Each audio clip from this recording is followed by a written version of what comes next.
If you ever looked at the After Effects timeline and thought, what are all these little icons supposed to do? These icons are layer switches and each one controls a different part of your layer. This is how to animate. Let's turn ideas into motion.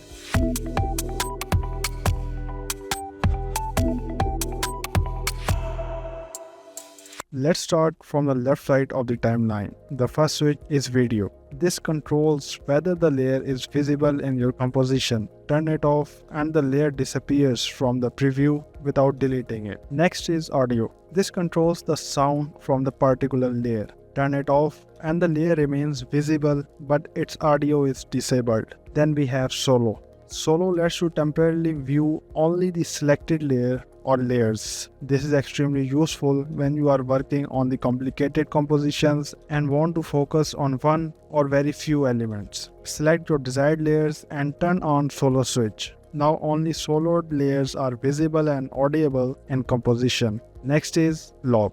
Locking a layer prevents you from accidentally selecting or editing it. It's especially useful for backgrounds or completed elements that you don't want to touch anymore. Just lock those layers, those elements are going nowhere. Now let's move to the switches that control how layers interact with After Effects. Shy allows you to hide selected layers from the timeline. The layer still exists and still renders. It simply disappears from your timeline when the Hide Shy Layers button is enabled. This is incredibly useful for keeping large projects organized. Next is Adjustment Layer Switch. You can add an adjustment layer from layer options, or you can turn any shape layer into adjustment layer by simply turning on the adjustment layer switch. An adjustment layer doesn't contain the visual itself. Instead, any effects you apply to it, it affects the layer underneath.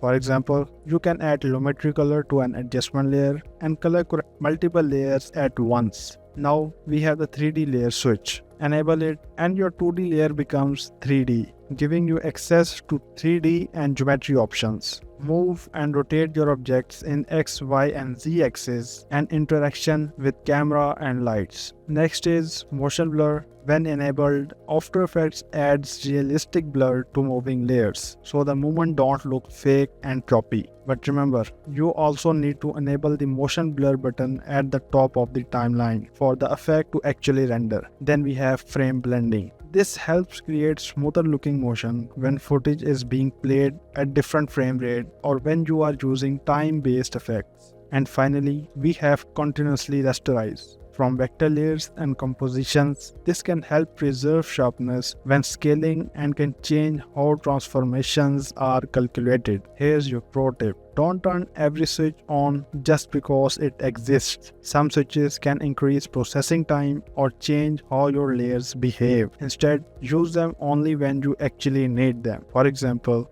only enable motion blur for elements that need realistic movement. Use 3D when you actually need depth and use Shy to keep complex timelines organized. Once you understand these switches, that row of tiny icons stop looking confusing. They become tools for controlling your entire animation workflow. If you learned something new today, leave a like, drop your questions in the comments and subscribe for more value addition into your edits.